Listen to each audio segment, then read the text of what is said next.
எச்சபை பொதுவென இயம்பின அறிஞர்கள் அச்சபை இடங்கொள்ளும் அருட்பெரும் ஜோதி. அச்சபை இடங்கொள்ளும் அருட்பெரும் ஜோதி.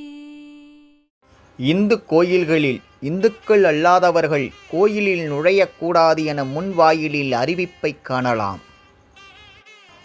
கிறிஸ்துவ ஆலயங்களில் கிறிஸ்துவர்கள் மட்டுமே அங்கத்தினர்களாக ஆக முடியும். முகமதியர் வணங்கும் தர்காவிலும் அந்த மதத்தினர் மட்டுமே வணங்க முடியும்.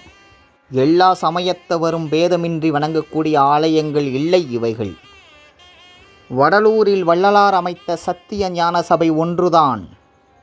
எல்லா சாதியினரும் எல்லா சமயத்தவரும் எல்லா மதத்தவரும் வந்து வணங்கக்கூடிய பொதுவான சபையாகும்.